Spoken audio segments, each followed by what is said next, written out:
la invitación. Y lo que me pidieron fue que les diera como una visión general de qué les va a esperar dentro de 4, 3 y medio, 4, 5, 6 o 7 años que se gradúen. Más o menos en ese orden. 7 años. Todos son carnet 2018, supongo. ¿Hay alguien que no? Ok, ustedes seguro hicieron traslado o algo así.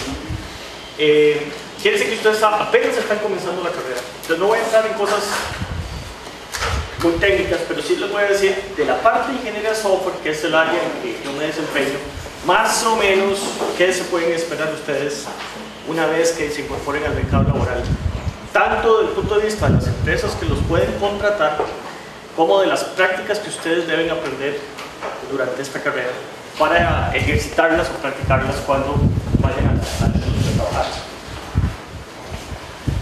La industria está agrupada en una cosa que se llama la Cámara de Tecnologías de Información y Comunicación, que actualmente son más de 200 empresas.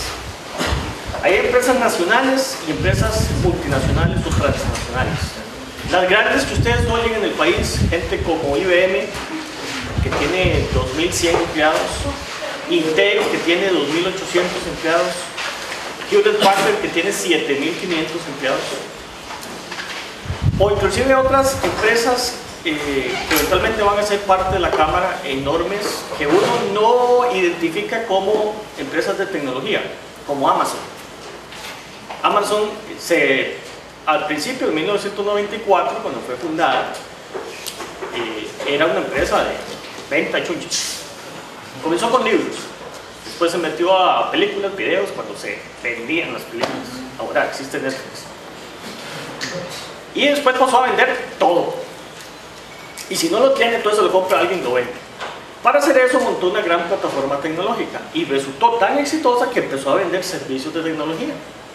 Entonces hoy Amazon es no solo conocida por eso, sino porque vende, por ejemplo, servicios de computación en la nube. Y son muy buenos. De hecho tiene el mercado más grande, o primero o segundo mercado más grande de computación en la nube en el mundo en este momento. Entonces, eso sucede mucho en esta industria, donde una empresa que comienza haciendo una cosa, se diversifica y se mueve hacia otra. Camtic en el país tiene 3 capítulos. Uno son como subconjuntos, digamos, del conjunto de empresas que ellos tienen. La industria audiovisual costarricense, que tiene su propia cámara también, que es como hermana de esta.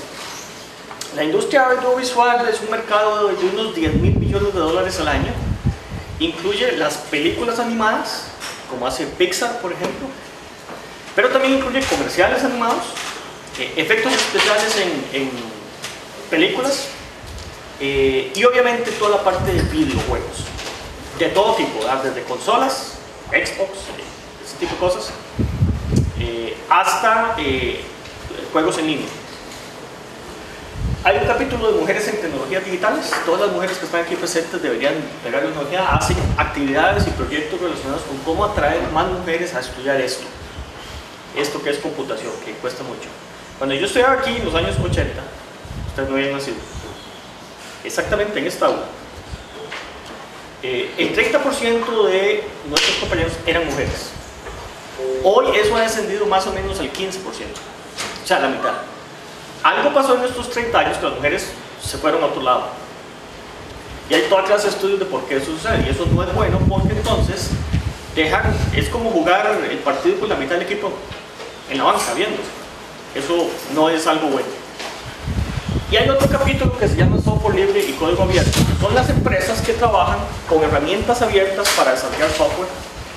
No necesariamente el software es abierto, pero las herramientas que utilizan lo son. PHP, por ejemplo, o esas cosas. Entonces, quiero mostrarles algunos números.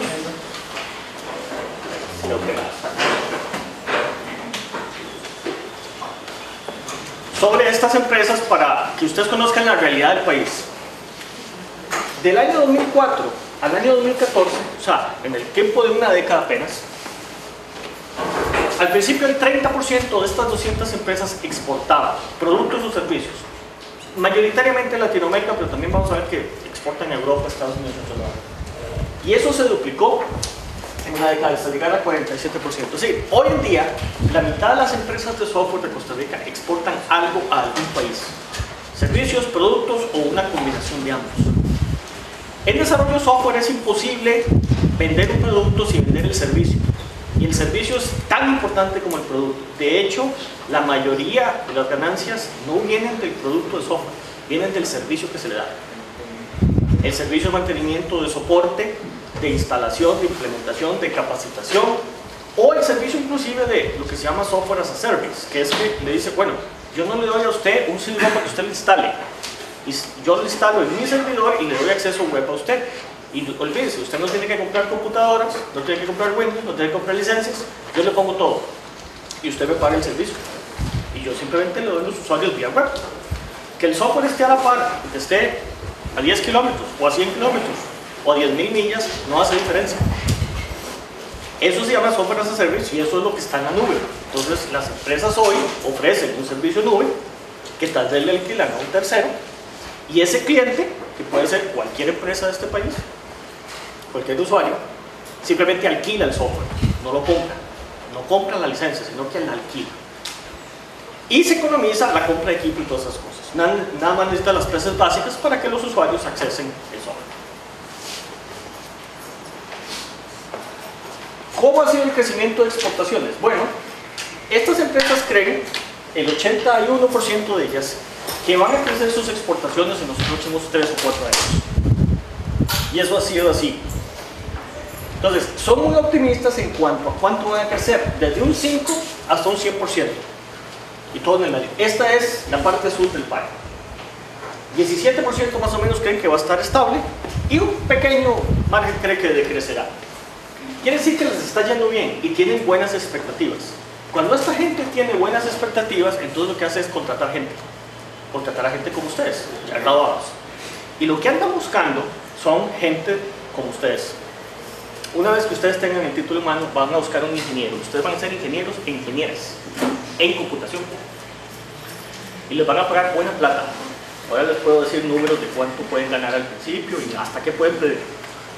Más aún, como graduados de la UCR, ustedes están de primeros en la fila. Son ustedes los primeros que ellos buscan. Ustedes y la gente del TEC. Después buscan a la gente de la Universidad Nacional y de Centotec.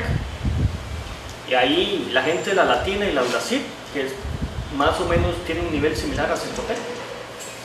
Y después, todo lo que más quede es ahí para abajo. Ustedes no sé si saben, pero en Costa Rica hay 21 universidades que ofrecen al menos un bachillerato en computación. 21 universidades, de las 56 que hay en el país. Hay 21 que ofrecen este mismo grado, con algún otro nombre, algún otro sabor. Hay variaciones.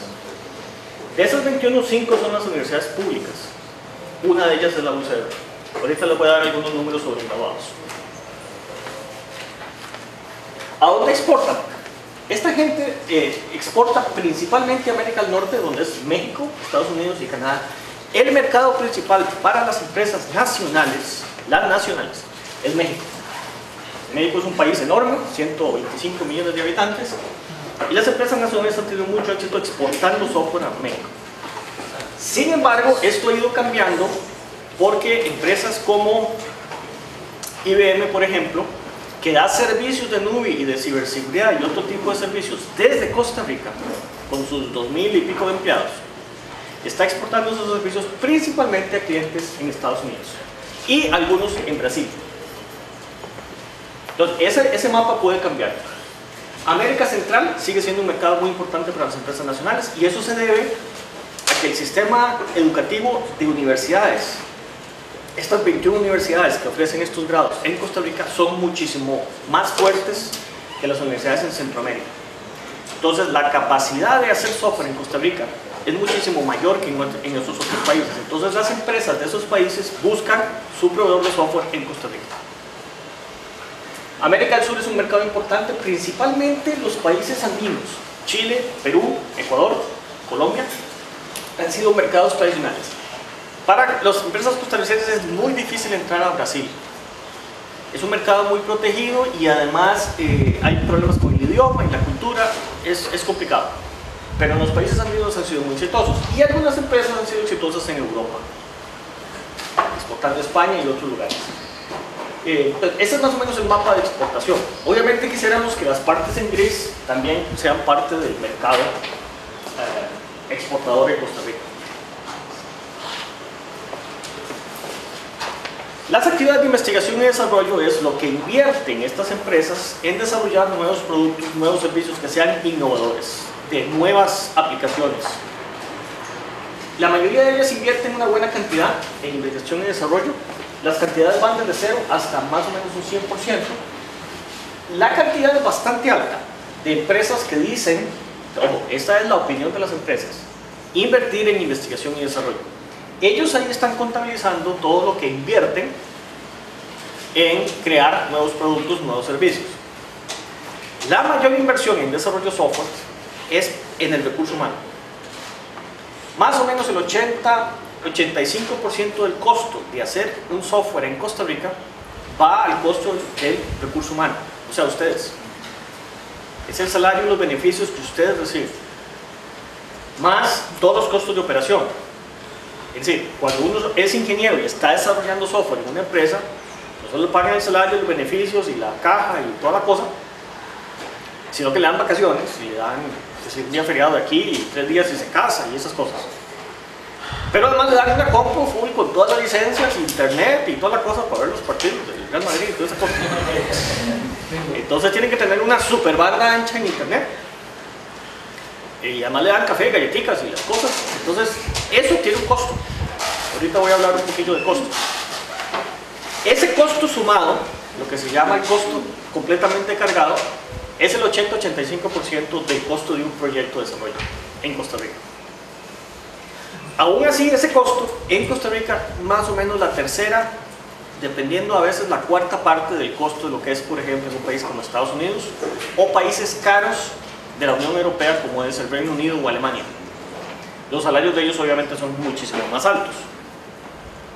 ¿Qué salario puede tener? Un ingeniero bachiller, o sea, con un grado de 4 años, igual al que ustedes van a obtener acá, de una universidad aceptable en Estados Unidos, una buena universidad, como sería algo equivalente a la UCR, puede empezar ganando más o menos unos $75,000 al año, un salario.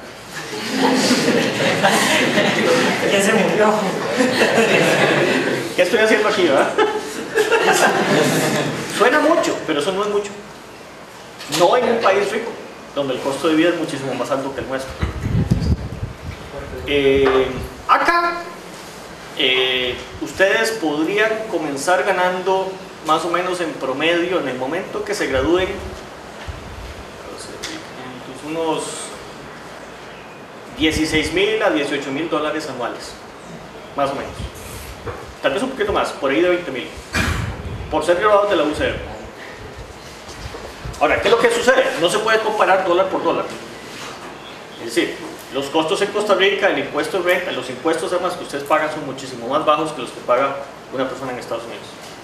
Entonces, claro, hay un desnivel ahí, ¿verdad? Y olvídense de los impuestos en lugares como Suiza, Alemania o el Reino Unido, que son más altos que los de Estados Unidos.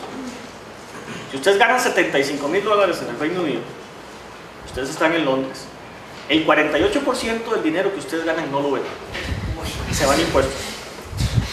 Hay que mantener a la reina y al rey, entonces... La monarquía. La monarquía cuesta plata, en serio, la mitad de la plata se las quitan. En Suecia también, es el 46% lo pagan en impuestos. Son sociedades que pagan impuestos muy muy altos, pero tienen servicios muy muy buenos. Ya, claro, tienen un transporte a toda madre, ¿verdad? Subways, trenes, aviones. Entonces, es otro nivel de vida. Lo que pasa es que los ciudadanos con su salario pagan eso. Entonces no crean que $75,000 en un país desarrollado es mucho dinero, es poco dinero.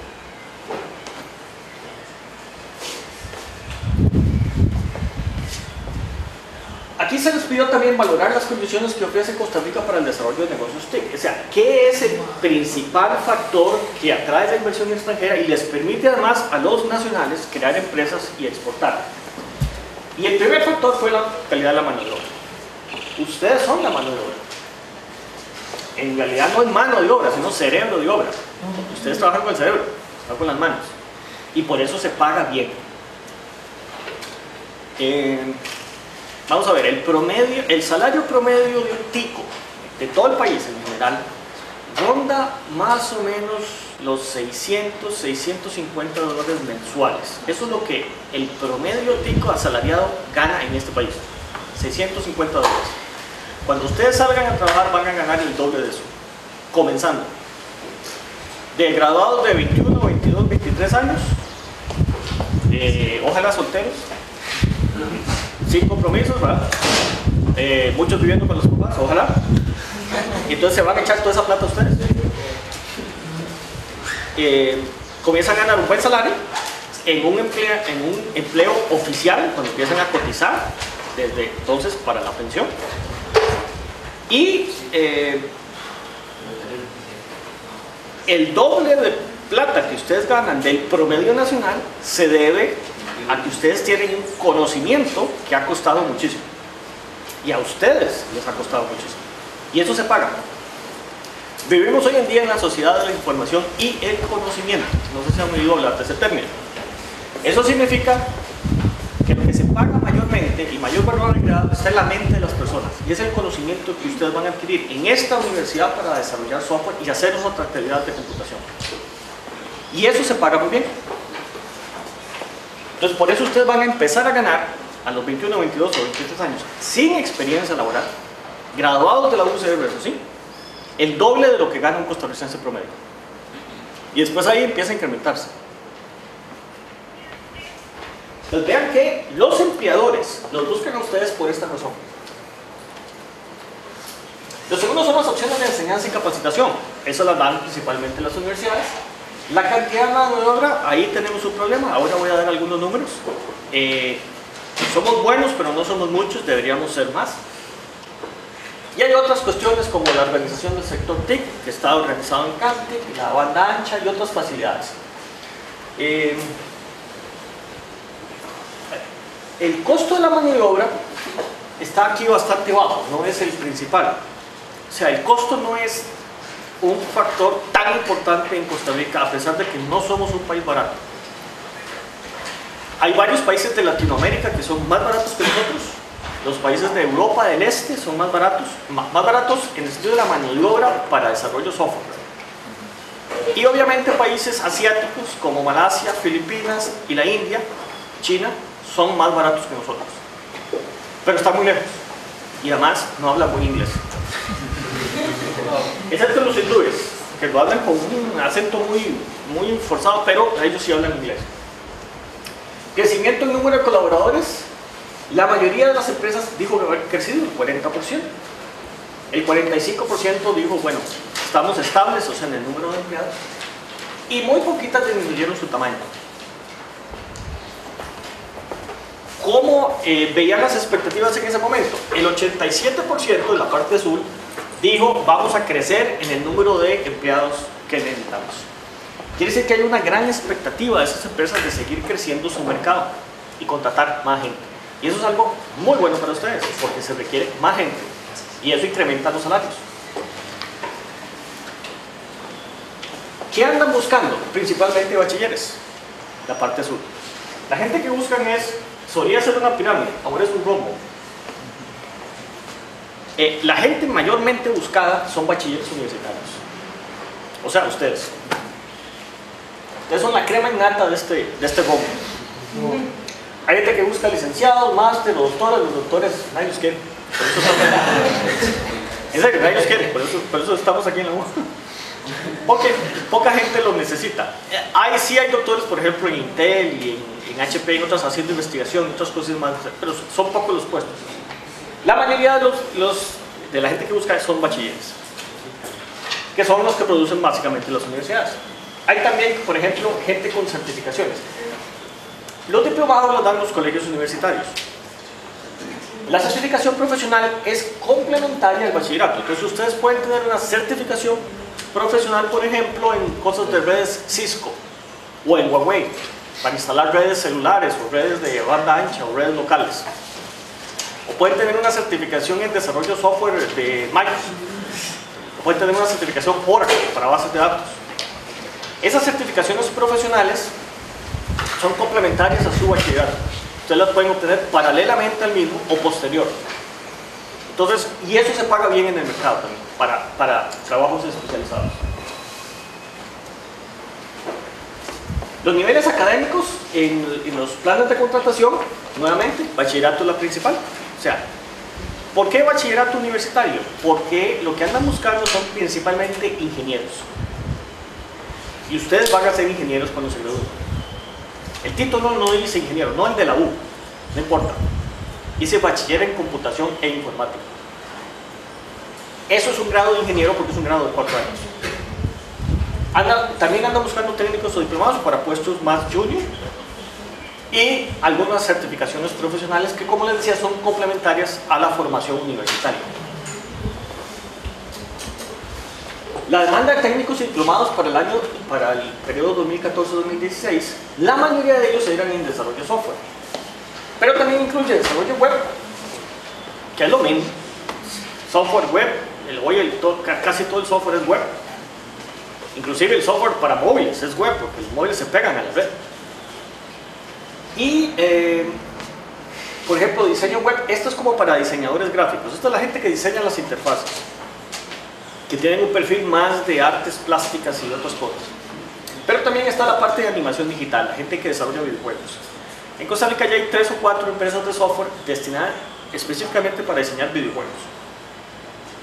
Y sus clientes incluyen, por ejemplo, Disney Studios, ciertas animaciones de videojuegos de las películas de Disney con personajes y todos son hechas en Costa Rica y vendidas a Disney en California. Las carreras universitarias, la principal, el 73% son ingenieros de software y computación. O sea, andan buscando desarrolladores con grado de bachiller. Ustedes están exactamente en el lugar preciso, en el momento preciso.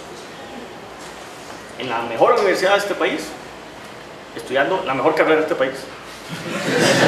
En el mejor momento de este país.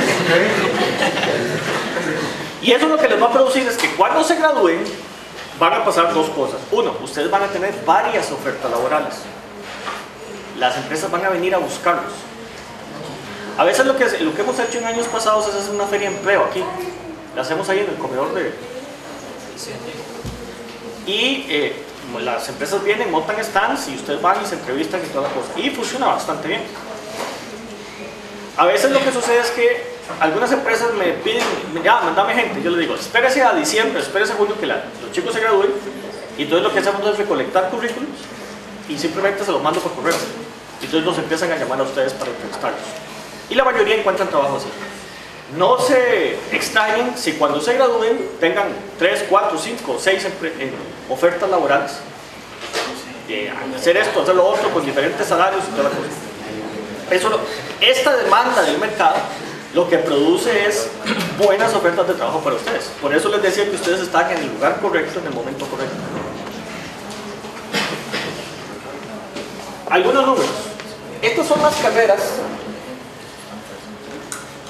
Se me cortó la parte de abajo. Las carreras de computación, informática, ingeniería en computación o algún nombre similar a eso. Porque hay gente que utiliza diferentes nombres, pero es la misma carrera.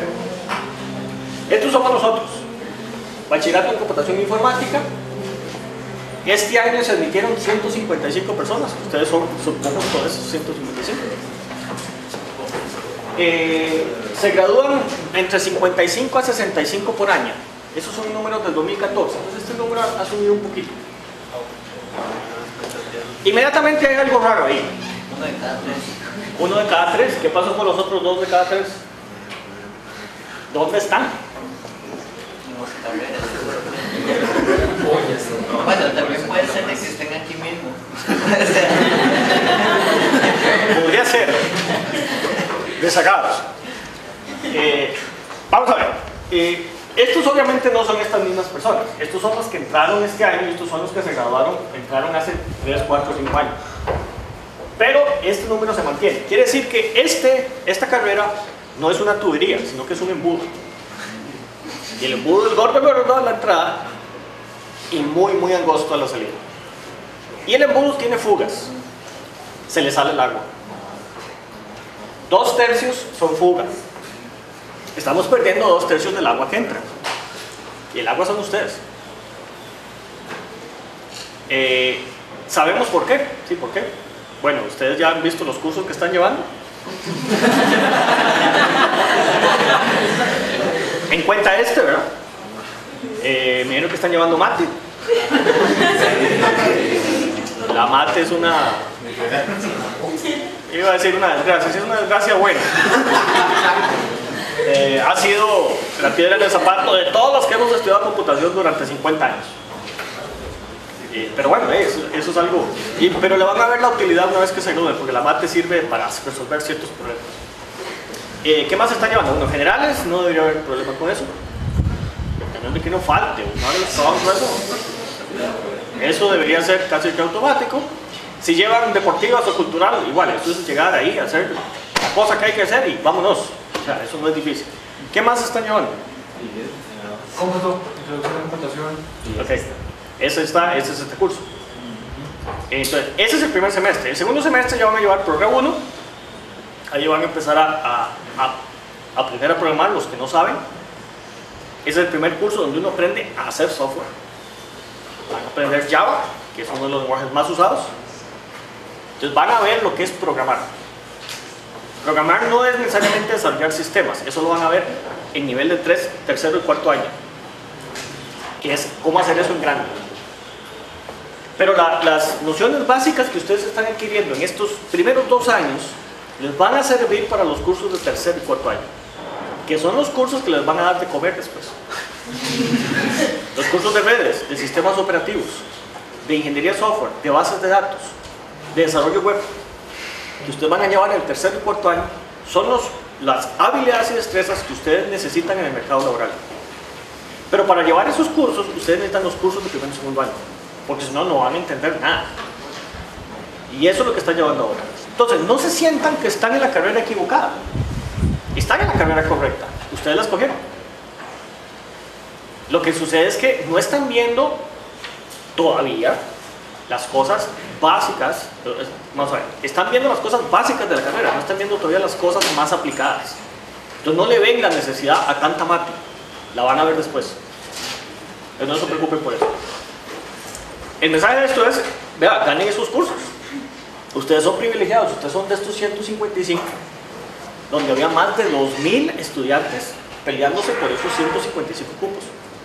Son 2000. Y más o menos las personas que les gustaría entrar a la UCR a estudiar COM, que no pueden entrar porque no les dio el promedio. Y el promedio no sé en cuánto cortó este año, pero debe haber sido 600 algo. Quiere decir que ustedes están todos arriba de eso. Eso solo más quiere decir que tenían un buen examen de admisión y además eran todos sapos en el pueblo. Porque 60-40, no me acuerdo cómo es la ponderación, les dio para estar acá. Y es una de las carreras más demandadas. La más demandada en la U es medicina. Y es bien difícil la primera carrera. Esta es de las más altas en ingeniería. Siempre competimos con ingeniería civil. A veces nos ganan, a veces le ganamos nosotros en promedio. Entonces vean que ustedes son privilegiados. Aprovechen la oportunidad y hagan todo el esfuerzo para seguir. ¿Cuándo se gradúan? Bueno, se me olvidó decirles, estas son todas las demás carreras que existen en la Universidad Nacional, en el TEC, en la UNED y en la UTN. Son las 5 universidades públicas con el número de graduados y número de admitidos y número de graduados por año de cada uno. En total no se ve ahí, pero aquí abajo dice, no sé por qué está, no se ve.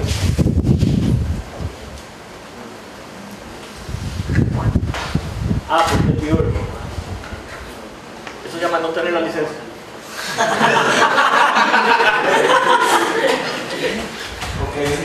No lo puedo modificar porque es solo el viewer de PowerPoint. ¿Qué se llama la licencia? Abajo dice 650. Las 5 universidades públicas en total gradúan 650 bachilleres en promedio por año. La UCR contribuye esta escuela, con 55 a 60 de esos. Pero tomen en cuenta que la UCR da otra carrera que se llama Bachillerato en Informática Empresarial, que gradúa un montón de chicos y chicas. Esa es la carrera que se da en las otras 5 sedes regionales, que es un poquito diferente a esta, por razones históricas. Entonces la UCR contribuye con más o menos 200 de esos 650. Ahora, las 21 universidades privadas gradúan otros 650 que compiten en el mercado laboral con ustedes o contra ustedes. Pero el mercado laboral, las empresas, saben que ustedes son mejores y entonces los buscan a ustedes primero. Entonces ustedes se dan el lujo de escoger y digan, eso es así. Y si dicen que yo lo dije, digan que sí, que yo lo dije. Por eso les digo que ustedes son privilegiados. Ahora, mi estudiante de doctorado Cristian y yo hicimos un estudio inicial, exploratorio, sobre qué prácticas de ingeniería de software se están usando en Costa Rica en el mercado laboral. La industria del software representa más o menos el 1.31% del Producto Interno Bruto. El Producto Interno Bruto de Costa Rica es todo lo que se produce y se vende y se compra en Costa Rica. El 1.31% son más o menos 900 millones de dólares al año. Eso es lo que se produce en software, específicamente en software y servicios de software en el país. Mucho se queda acá, otra cantidad se exporta. Ese es el tamaño, digamos, del mercado laboral para los ingenieros de software. Es un montón de plata, 900 millones de dólares es un montón de plata. Nadie sabe cuántos desarrolladores de software hay en Costa Rica. Es muy difícil contarlos, porque hay gente que no necesariamente es informático, que desarrolla software, hay gente de ingeniería industrial que administra proyectos, o sea, es una mezcla de cosas. Esta es una carrera desregulada. Eso significa que ustedes no tienen que estar colegiados para ejercer, ni siquiera tienen que estar graduados. Cualquiera puede ser ingeniero de software y desarrollar software donde quiera y en el momento que quiera. No es así con las demás carreras de ingeniería. Uno tiene que ser licenciado y tiene que estar colegiado para ejercer la profesión. Igual con los médicos, los abogados, los psicólogos, etcétera, etcétera. En el caso de computación, eso no es cierto. Existe un colegio de profesionales en informática y computación, pero la membresía es voluntaria. Hay 8.000 miembros. Yo no lo soy en este momento, lo era, pero ya dejé de serlo. Entonces, no, eso es otra cosa. Cuando usted se gradúe, van a tratar de reclutarlos. Queda a libre albedrío de ustedes si quieren colegiarse o no, pero no es obligatorio para ejercer la profesión. Este es el segundo lugar en exportaciones del país. ¿Alguien sabe cuál es el exportador número 1 del país? Productos electrónicos. ¿Perdón? Productos electrónicos. Casi, casi. Lo era cuando Intel estaba, pero en la fábrica, pero ya no. ¿Alguien sabe cuál es el...? Producto audiovisual. No. Los microchips. ¿Qué es lo que más exporta este país? Manufactura médica. Sí, correcto. Dispositivos médicos. Nadie sabe eso, pero en Costa Rica hay 64 empresas de fabricación de dispositivos médicos. Dispositivo médico es desde un medidor de presión hasta cosas que le meten a uno en el corazón. Sueros, stents, que son cosas para las venas, o sea, toda clase de cuestiones extrañas que usan los seres humanos. Marcapasos. Entonces un cyborg. Más o menos. Los dispositivos médicos, se ha hecho un clúster importante en Costa Rica. No son de nuestra área, y lo que meten son básicamente ingenieros industriales y diseñadores y otras cosas. No es nuestro mercado laboral, pero es algo importante. ¿Alguien sabe cuál es el segundo exportador? TICS. ¿Alguien sabe cuál es el tercero? Turismo. Lo que queríamos hacer con esto era caracterizar qué prácticas de ingeniería de software se están usando en el país. La ingeniería de software es un campo de investigación desde el año 68, y existe una cosa que se llama el SWEPOC, que es el Cuerpo de Conocimiento de Ingeniería de Software. Si googlean este término, SWEPOC, se van a encontrar el PDF. La IEEE, que es una de las organizaciones que impulsa esto, definió esto como el cuerpo de conocimiento. Entonces se supone que un ingeniero de software debe dominar todo el conocimiento que está descrito ahí. Es como una gran tabla de contenidos con secciones y subsecciones que le dice usted tiene que saber estas cosas para ser ingeniero de software. Entonces muchas de las carreras de computación, cuando tienen una especialidad de ingeniería de software como tiene esta, que ustedes entraron este año, la pueden escoger cuando lleguen al tercer año, están diseñadas con base en el SWOT. Ese es el caso de la nuestra. La última revisión curricular que hicimos está basada la especialidad de ingeniería de software en este cuerpo de conocimiento. Entonces, mucho de lo que ustedes van a aprender en los cursos de tercer y cuarto año de la especialidad, perdón, se llama énfasis, e ingeniería de software, si la escogen, están contempladas en este libro. ¿Qué son esas cosas? SWOT, que está dividido en 15 secciones o áreas de conocimiento, que incluye requerimientos, diseño, construcción, pruebas, mantenimiento, configuración.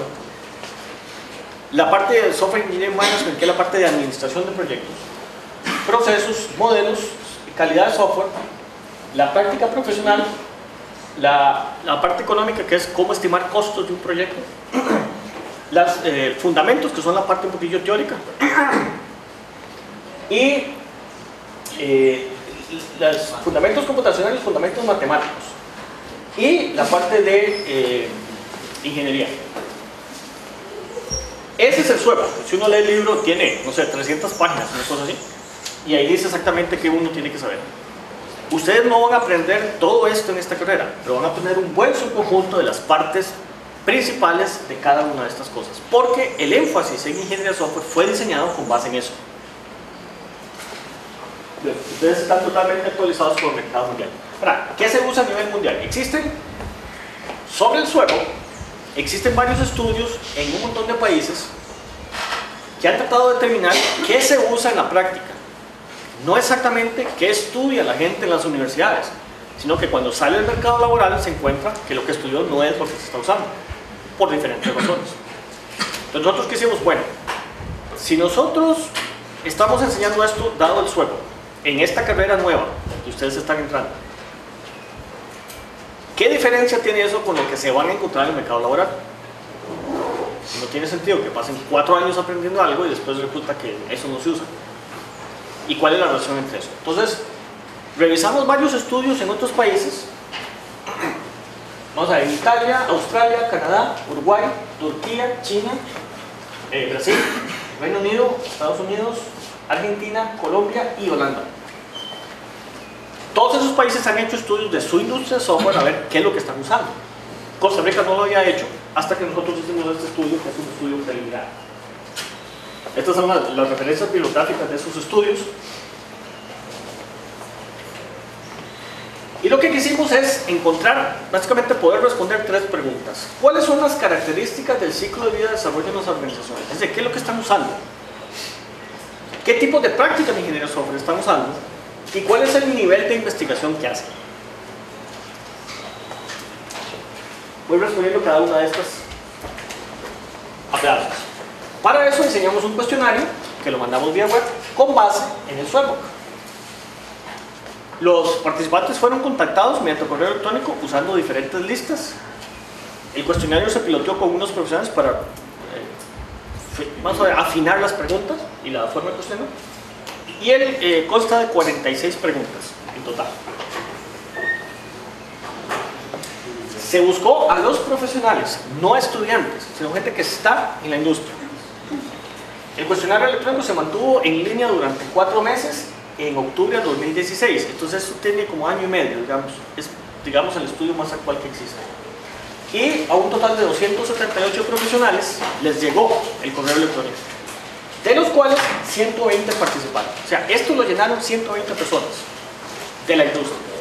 Entonces es relativamente representativo de qué es lo que esos profesionales están usando en ese momento, qué es lo que ustedes se van a encontrar cuando se gradúen. La mayoría de ellos dice ser programador o desarrollador programador. En realidad no hay mucha diferencia entre eso. Un desarrollador levanta requerimientos, diseña alguna arquitectura, programa esos módulos o lo que sea, hace el testing, la instalación, la implementación, hace todo el ciclo de desarrollo. Programar es un pedacito, pero hay un antes y un después. Desarrollar software es más que programar, implica un montón de cosas adicionales. La mayoría son de ese tipo.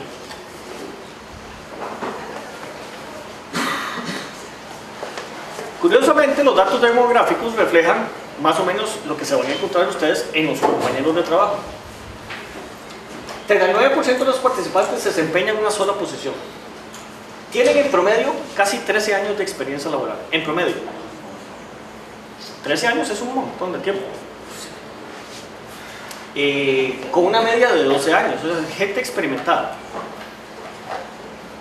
Y más de la mitad tienen más de 10 años. O sea, es gente bastante senior. No es gente que está entrando al trabajo. El 11% tenía un título técnico, el 40% tienen maestría y el 48% de licenciatura o bachillerato. Entonces vean que la gran mayoría de ellos son graduados universitarios con nivel mínimo de bachillerato, o sea, ingenieros. La tercera parte de ellos son de la carrera en computación, otras sistemas de información, que es, digamos, como informática empresarial, un poquito más orientada a negocios, pero igual es computación. 18% ciencias de la computación. Esta carrera se llama ciencias de la computación. Pero muchas veces la única diferencia entre estas es el nombre, son básicamente iguales. Ustedes analizan la carrera nuestra, la TEC y la UNA, son casi que iguales, se llaman diferente, pero son la misma carrera.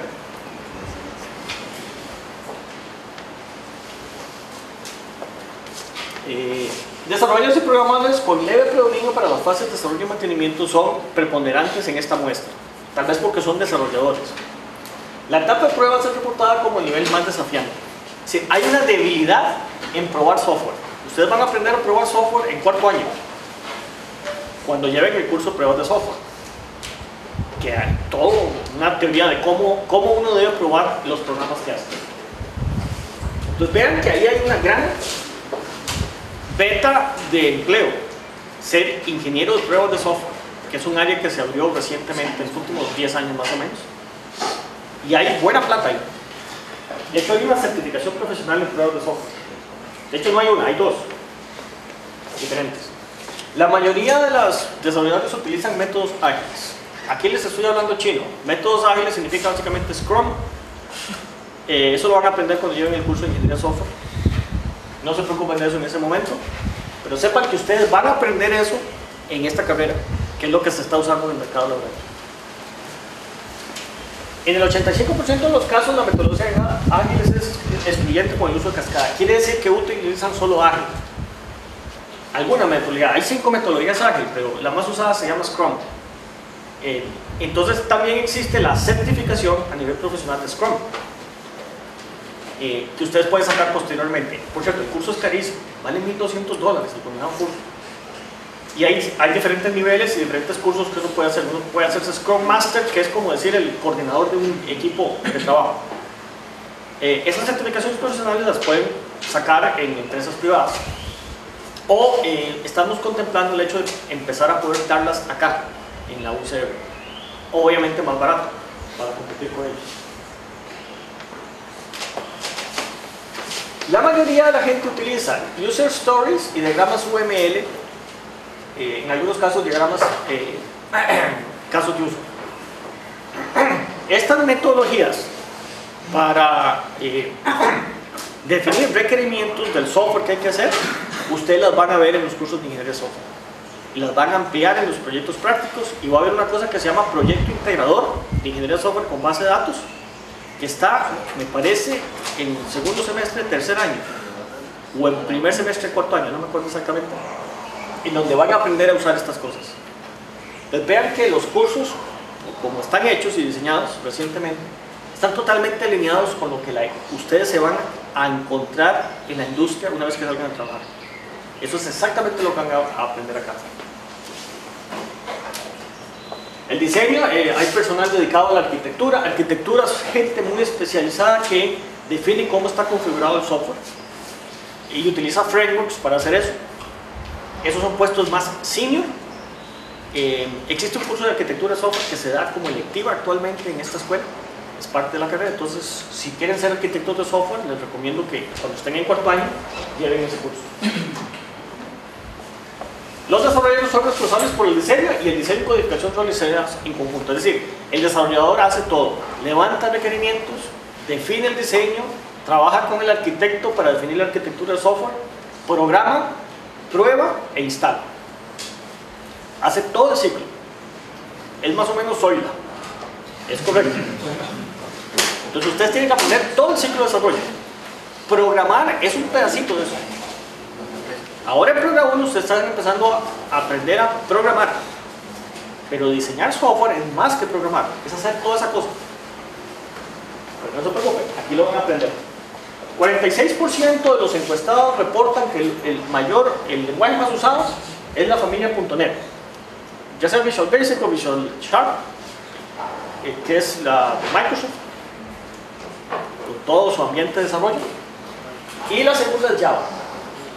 Java es lo que ustedes están aprendiendo ahora en programa 1, ¿correcto? Perdón, lo que van a aprender en programa 1 en el próximo semestre. El lenguaje inicial es Java. Entonces, desde el principio ustedes van a aprender eso. Posiblemente en el curso de ingeniería de software van a aprender .NET. La parte de pruebas. El 25% de los encuestados reporta que siempre se tiene un equipo separado para realizar las pruebas. Esos son los ingenieros de calidad, los ingenieros de pruebas. Las pruebas más comunes son las de unidad, aceptación funcional. No voy a entrar en eso. Eso lo van a estudiar en el curso de pruebas, que está en cuarto año. Van a aprender todas estas técnicas. Cómo se usan las herramientas para implementarlas y cómo se mide la efectividad de las pruebas de software. Y las pruebas manuales prevalecen. Este es un problema. Hoy en día las pruebas de los sistemas son tan grandes y tan complejos que no pueden ser manuales. O sea, no puede ser una persona metiendo datos como loco a ver si el software se cae.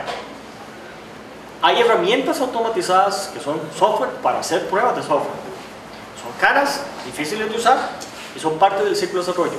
¿Cómo usarlas y qué implica eso? Lo van a aprender en el curso de pruebas en cuarto año. Porque esto es una debilidad de la industria. Siguen haciendo pruebas manuales. Entonces les va a tocar a ustedes llegar ahí, a los que quieran convertirse en ingenieros en calidad o ingenieros en pruebas, y cambiar eso en la industria y profesionalizarla. Ustedes van a ser profesionales, así que les toca no solo llegar a usar lo que ya está, sino ser agentes de cambio. Si llegar a decir, vea, yo en la U aprendí a hacer pruebas automatizadas y funciona de esta forma, y estas son las técnicas, y estas son las posibles herramientas. Hagamos esto en esta empresa. Y que hagan un cambio de proceso y mejoren como esa empresa y la hagan más competitiva. Eso es parte de lo que les toca a ustedes. Por eso es que los buscan a ustedes.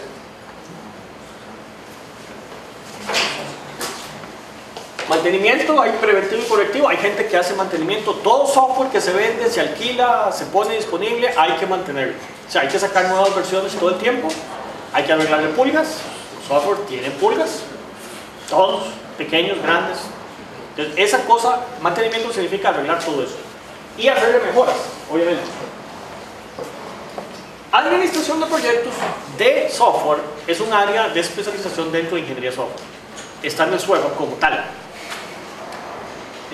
Para estimación de esfuerzo utilizan juicio experto. Esta es una pésima técnica para estimar cuánto cuesta un proyecto. Cuando viene un cliente y dice, yo necesito un software que me haga esto y esto y esto. Entonces la empresa le va a decir, ok, deme los requerimientos y yo le digo cuánto cuesta eso. Yo le digo, bueno, este software cuesta $1 millón y yo se lo puedo hacer en 8 meses y necesito 12 personas con estos y estos perfiles.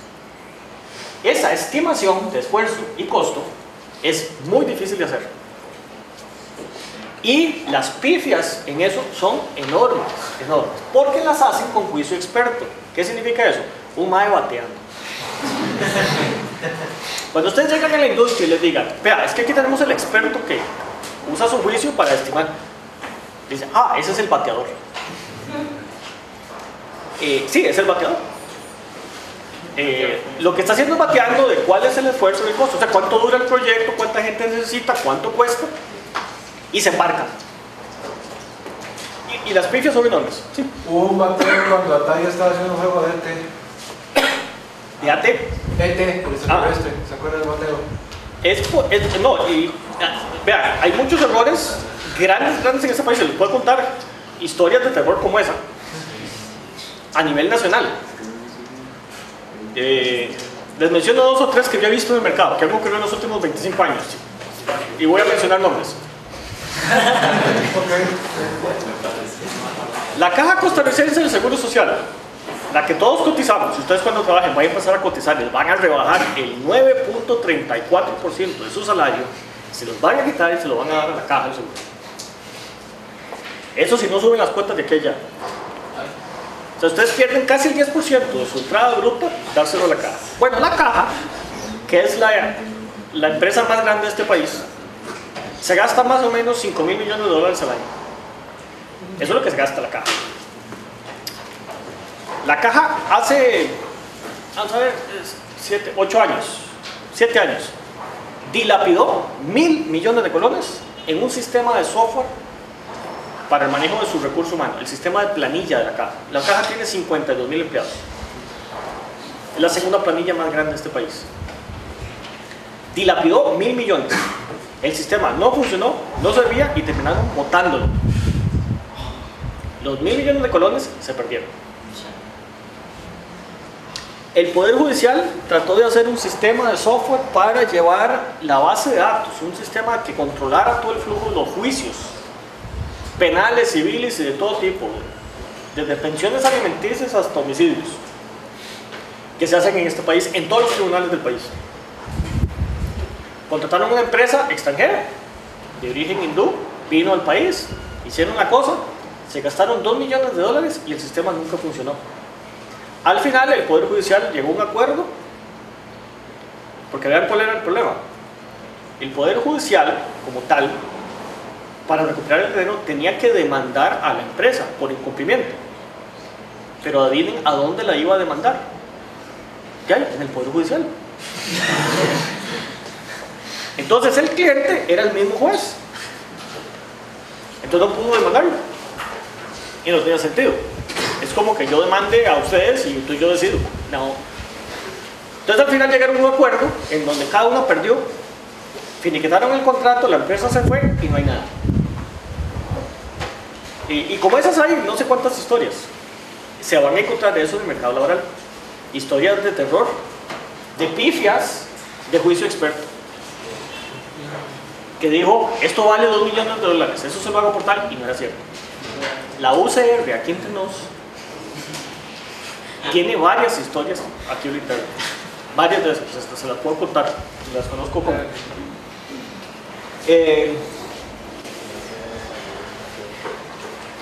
57% de los entrevistados dicen que cuentan con una oficina dedicada a la administración de proyectos. Eso es lo que se llama una PMO, una oficina administradora de proyectos. Muchas de esas las detestan los desarrolladores, porque no son gente técnica, son gente, a veces ingenieros industriales, a veces administradores que tienen una certificación PMI. Entonces dice, yo soy PMI Certified no sé qué, y entonces cobro no sé cuántos dólares la hora por tener la administración de proyectos, pero de software no saben nada. Y entonces esas PMOs a veces no funcionan nada bien. Pero ustedes se van a encontrar las PMOs por todos lados cuando salgan a trabajar. Solo 5 de 136 cuentan con una unidad de investigación, el 4%. ¿Qué es una unidad de investigación? Es a veces una persona o media persona o 3 personas que se dedican a investigar nuevas metodologías, nuevas herramientas, nuevos métodos, nuevas formas de hacer las cosas. Eso es investigación y desarrollo, es cómo descubrir algo nuevo o si existe algo nuevo en el mercado para empezar a utilizarlo. Esta cosa hay que mejorarla y eso lo hacen ingenieros especializados como ustedes. Se reporta poca interacción con investigadores académicos. Es correcto, la industria tiene muy poca interacción con nosotros acá. Y eso es algo malo. Las universidades deberíamos estar más involucradas con la industria, trabajando en proyectos conjuntos con ellos. Cuesta muchísimo. Pero bueno, eso es algo que nosotros tenemos que mejorar a nivel de los canales de comunicación. Literatura científica, dicen ellos, el 16% que al menos la consultan una vez al mes. Y el 29% dice que casi nunca. Cada vez que se gradúan se van a la industria y se olvidan de la universidad. Ustedes aquí durante la carrera van a tener que consultar un montón de literatura científica, desde libros avanzados hasta artículos recientes. Pero una vez que salen a la industria, dejan de hacer eso. Se los come el día al día. Cuando se gradúen y vayan a la industria, no dejen de hacer eso, manténganse actualizados. Si es necesario, regresen y estudien la maestría, aquí o donde sea. Váyanse a estudiar afuera. Saquen una certificación profesional, eso los va a obligar a leer un montón de literatura. Y manténganse actualizados, porque en esta área, si uno se desactualiza, se sale del mercado laboral. Desafíos. ¿Cómo garantizar la calidad del código? Lo ponen como número 1. La calidad del código que uno hace. La calidad del software. ¿Cómo se mide el ciclo de vida? La parte de métricas. La parte de medición es algo importante. O sea, ¿cómo mido yo la productividad de un grupo de desarrolladores? ¿Cómo mido yo el valor agregado que ese grupo de desarrolladores hace? ¿Cómo estimar el tiempo y el costo de los proyectos? Clave. Juicio experto no sirve. O sea, no se vale ser bateadores. ¿Cuáles son los artefactos esenciales? O sea, un artefacto es una cosa que yo puedo ver. Código, fuente, un manual de usuario, ese tipo de cosas. ¿Cuáles son los que tengo que hacer? ¿Y cuáles son las mejores prácticas para capacitación? La capacitación constante. Ahora, por ejemplo, el CITIC, donde yo dirijo en este momento, le está haciendo una consultoría de $374,000 al ICE. El ICE tiene más o menos 800 informáticos. De eso más o menos 320 más o menos son desarrolladores. El ICE se gasta $30 millones al año en software. Solo en software, no hardware. Solo en software, $30 millones al año. De mantenimiento de sus plataformas. Si el software de cobros del ICE se cae, deja de cobrar $20,000 millones por día. Eso es lo que cobra el ICE, $20,000 millones al día. Los recibos de celular, por ejemplo, luz, etc. Entonces, es algo muy delicado cuando uno está manteniendo ese tipo de software. Bien, las capacitaciones que les estamos dando sobre metodologías ágiles al grupo de 320 desarrolladores. Se le están dando, creo que un conjunto de, creo que son 16 cursos para 14, 16 personas cada uno. Esos cursos son cursos intensivos de 2 días y salen con la certificación Scrum. Eso es algo que ustedes se van a encontrar en el mercado laboral.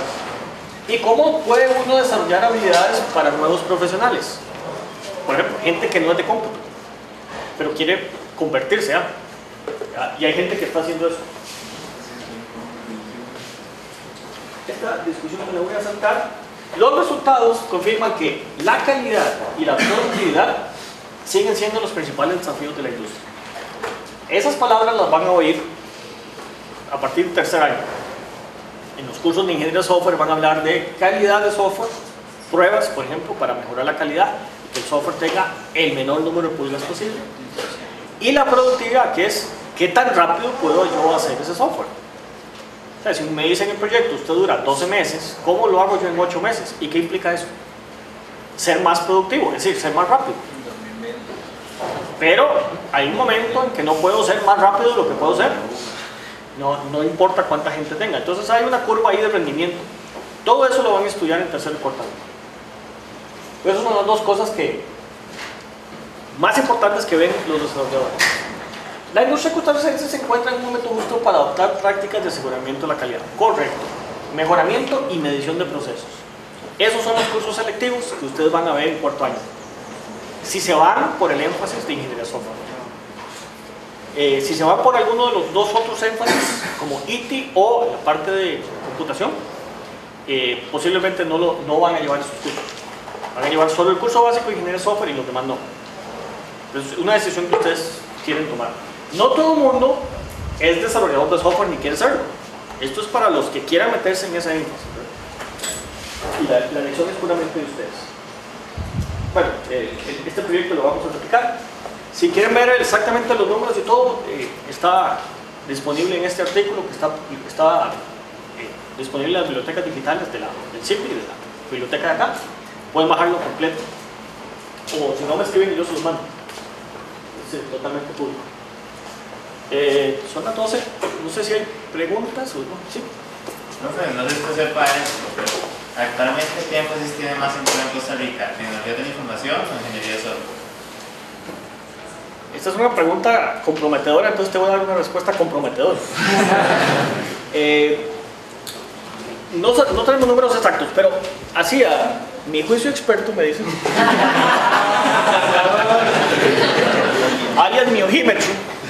A ojímetro yo te puedo decir que la mayoría de los ingenieros de este país, de los 1.200 que se gradúan anualmente a nivel de bachillerato, salen a desarrollar software.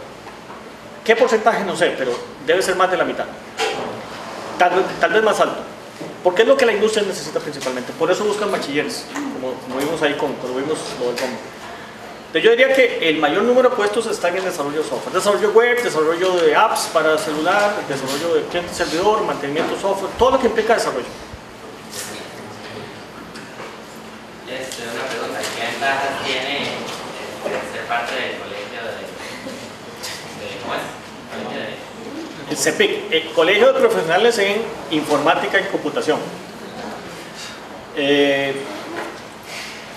Mira, tiene pocas. Vamos a ver, los colegios profesionales existen en Costa Rica desde los años 40, creo. Y cada uno es creado por una ley. Y generalmente fueron pensados para proteger la profesión, más que todo proteger al usuario. Entonces, si vos vas a ser abogado, o ingeniero, o médico, tenés que estar colegiado. Y eso te da una garantía de que, bueno, que ese man es un doctor real y no está bateando. En esta profesión, que es más informal, no es tan necesario eso, porque inclusive uno podría no tener un título universitario, pero tener una certificación profesional en algo y ser perfectamente capaz de ejercer un puesto de lo que sea, o tener su propia empresa inclusive. Entonces es diferente, o sea, uno puede ser medio ingeniero informático, sí, claro, no puede ser medio médico porque matas al paciente. Entonces no es necesario colegiarse. La ley que lo creó en el año 96, 98 creo que fue aprobada, dejó la colegiatura voluntaria. En este momento el CEPIC tiene como 8.000 miembros. La mayoría trabaja en el sector público. La razón de eso es que para trabajar en el sector público, que es más o menos el 14% de los empleados de este país, es necesario estar colegiado para ser profesional. Entonces es obligatorio. Ahí se les vuelve obligatorio porque no pueden acceder al puesto. La gente que trabaja en la industria privada, poca está colegiada. La UCR a los profes no nos pide estar colegiados, entonces creo que aquí nadie lo está. Yo lo estuve durante varios años, pero después me peleé con ellos. Y la razón por la cual me peleé fue porque el colegio trató de pasar una ley en la Asamblea Legislativa donde obligaba a los bachilleres en computación a colegiarse. Entonces nos iba a obligar a todos nosotros a ser miembros, a la fuerza. La cuota mensual es como de 5.000, 6.000 colones, qué sé yo, es cualquier cochinada. Eso no era el punto, era el punto que nosotros no queríamos colegiar. Entonces yo dije, yo no voy a apoyar esto y me salí del colegio. ¿Qué ventajas tienen? Tienen algunos convenios con empresas, por ejemplo, entonces puedes asistir a seminarios, capacitaciones, cursos con descuentos que dan a los colegiados. Tiene la ventaja de que si vas al sector público, vas a trabajar en el ICE o vas a trabajar en un ministerio o como profesional en computación, tenés que estar colegiado porque te lo piden. Ahí sí es obligatorio porque te lo piden, entonces vas a tener que colegiarte. Colegiarse es muy fácil. Con el título de bachiller de la UCR, uno lo tiene, ¿sí? Se lo enseña a la señora que está ahí. Se lo enseña. Y no se vale fotocopia, uno tiene que llevar el original. Y ahí vienen que cuando yo me colegié, el mío tenía como 30 años. Y yo tenía enmarcado ahí un cuadro, con vidrio y todo. Él le lleva el cuadro y le dejé la fotocopia. Y él, sí, mira, sí es real, sí dice UCR. Uno tiene que hacer un curso de ética, no sé qué cosas. Entonces se va un sábado ahí le meten la ética, no sé qué cuento. Yo no sé por qué a mí no me lo pidieron. Lo hice por suficiencia, no estoy seguro. Y después va a una ceremonia y se juramenta. Y dice, yo juro por la patria que voy a servir y no sé qué carajas. Y ya estás colegiado. A partir de ahí pagar los 5.000 o 6.000 pesos mensuales, algo así, son miembros. Y tenés acceso a esas cosas. Pero, por ejemplo, no tienen instalaciones bonitas como el colegio de médicos o el colegio de abogados, que tiene ahí unas canchas de fútbol, una piscina, todo lindo. No, hasta sea colegio de abogados, así que se me voy. Aparentemente los informáticos son sedentarios, todos los que no Aparentemente. Todos como una silla barra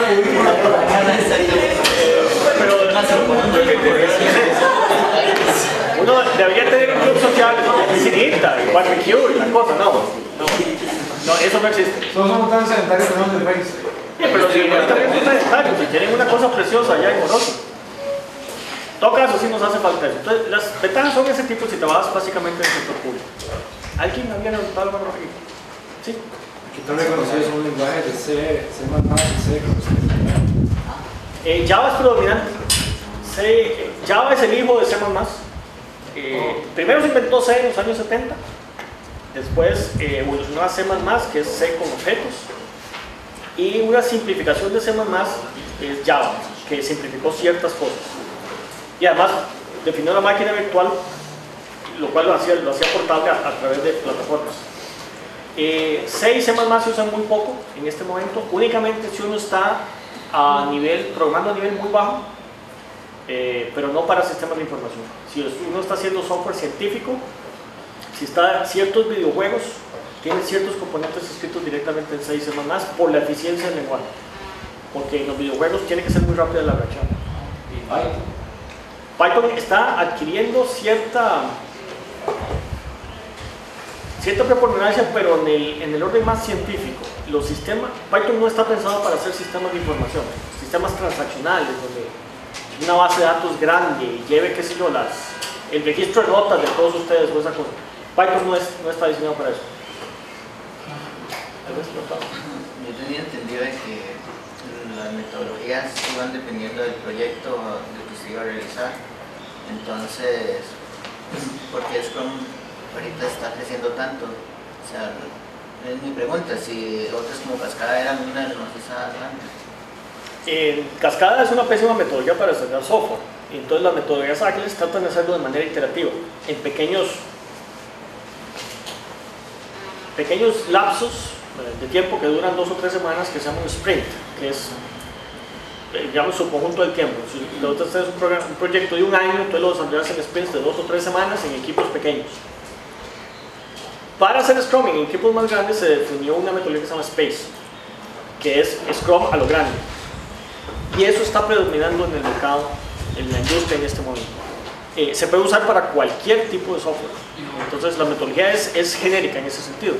Y es predominante porque ofrece releases rápidos.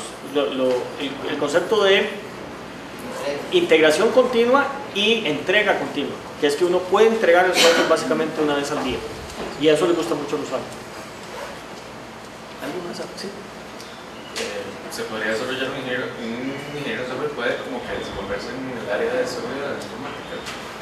Sí, desde el punto de vista del software. La seguridad se puede enfocar, que es un tema súper importante, se puede enfocar desde 2 puntos de vista, o se ataca, digamos, desde 2 puntos de vista. Una es lo que comúnmente se conoce como un experto en seguridad, que es la persona experta, y esa es del énfasis de IT, de tecnología de información, experta en seguridad, que va a ver la configuración de la red y los usuarios y los perfiles y va a tratar de encontrar ataques cibernéticos. Entonces es experto en sistemas operativos y en redes y en el router y en el switcher y el firewall y la cosa entera. Ese es un enfoque. El otro es, desde el punto de vista de un ingeniero de software, es cómo desarrollar software que sea seguro, o sea, que no tenga huecos de seguridad, que es desde el punto de vista desarrollador. Entonces vos puedes enfocar la seguridad de cualquiera de los 2 puntos de vista. Dependiendo de cuál te guste, puedes especializarte en esto o en el otro. ¿Alguna otra pregunta? ¿Sí? ¿Podría ser de forma un poco más detallada quizás en la parte de arquitectura? Yo no soy arquitecto de software, pero aquí hay gente que sí es especialista en eso. Cuando uno hace un sistema muy grande, no estamos hablando de un programa pequeño, sino de un sistema enorme. ¿Qué sé yo? Yo voy a hacer la planilla de la caja. Es un sistema enorme que tiene un montón de módulos. Ese sistema puede costar como les decía, 1.000 millones de colones. Y puede ser que requiera un equipo de 20, 50 desarrolladores durante 2 años para hacerlo. Es un chunche grande. Ese software hay que programarlo de cierta manera. Por ejemplo, lo primero que uno hace es programarlo en capas. Y hay al menos 3 capas. El Banco Central, por ejemplo, desarrolla su software, el SIMPE. Ustedes han usado el SIMPE para hacer transferencias electrónicas, pasarle plata de una cuenta a otra. Ese software lo hizo el Banco Central. Está hecho en 7 capas. Entonces, la arquitectura es diferente. Entonces, cuando uno es arquitecto de software, uno dice, estas son las capas, estos son los componentes que van a cada capa, esta es la manera como se comunican. Si uno va a diseñar web services, por ejemplo, de un software que llama a otro software que no es de uno, y ese software le devuelve algo, ¿cuál es el protocolo para devolverse algo de la trama? Los web services funcionan muy bien. El mayor proveedor de web services es, en este momento, a nivel mundial, es ¿quién? Amazon. Amazon Web Services, AWS. Googleen eso. Googleen AWS, a ver qué le sale. Amazon Web Services, es la plataforma de Amazon para hacer web services. Otras enormes son Google y Facebook. Entonces, uno puede usar aplicaciones de Google para diseñar su propio software. Y lo que hace es un llamado. Por ejemplo, desplegar un mapa. Eso es un web service a Google, de un servicio que está público. Bien, un arquitecto decide exactamente cuáles son las capas, cómo se interconectan, qué servicios voy a heredar de otras aplicaciones, cómo voy a yo protocolizar esos servicios, cómo voy a comunicar las varias aplicaciones. Por ejemplo, el SIMPE del Banco Central, para poder hacer esas transferencias, se comunica vía web services con todas las entidades financieras de este país, que son más de 60, cooperativas, bancos obviamente, mutuales, donde ustedes tengan su ahorro, su cuenta, donde sea, todas están comunicadas. Eso se hace mediante protocolos. La arquitectura de eso la define un arquitecto software. Es el que dice, estos son los protocolos, nos vamos a comunicar de esta forma, estas son las tramas de XML o JSON o lo que sea que se transmite. Estoy hablando chino aquí tal vez, pero toda esa arquitectura la define un arquitecto. Es el carajo que piensa cómo está configurada la casa, cuáles son los cuartos, dónde están las paredes, si hay un segundo piso, cuál es. O sea, ese es el arquitecto. Es una profesión bien linda. Tienes que saber mucho de cómo hacer las cosas. ¿Alguna otra? No pregunta, sino cuestión. Es que había revisado los créditos del Grand Theft Auto 5 y vi que habían un montón de programadores y después me metí por todo el juego y que era grandísimo. Había montones de cosas distintas que están programadas de forma impecable. Es posible. Los videojuegos son particularmente difíciles de hacer porque no usan plataformas tradicionales. Algunos usan inclusive lenguajes extraños y hay herramientas específicas para hacer videojuegos que uno tiene que aprender a usar. Exacto, Unity. Y entonces hay una empresa que desarrolló Unity, entonces uno usa Unity para desarrollar el videojuego. Uno no usa .NET para desarrollar un videojuego porque no está hecho para eso, no maneja bien la interfaz. Entonces depende de la especialización y hay gente que se ha especializado acá. Los ingenieros de software que trabajan en esas empresas de videojuegos, Fairplay Labs por ejemplo, que tiene como 50 desarrolladores, manejan eso al dedillo. De hecho, uno de los profes que trabajó ahí, José Sicho, es profe nuestro, ¿verdad? A veces da cursos acá. No sé si José ha dado el curso aquí de videojuegos, pero es un curso que se puede dar de electiva para la gente que le gusta esa área y entrar en eso. Entonces aprenden a usar esa. Es, digamos, una subespecialización dentro de desarrollo de software. Y es bien bonita, a la gente que le gusta eso. Es chido. ¿Algo más? Llegamos hasta aquí entonces. ¿No? Muchísimas gracias. Gracias, Marco.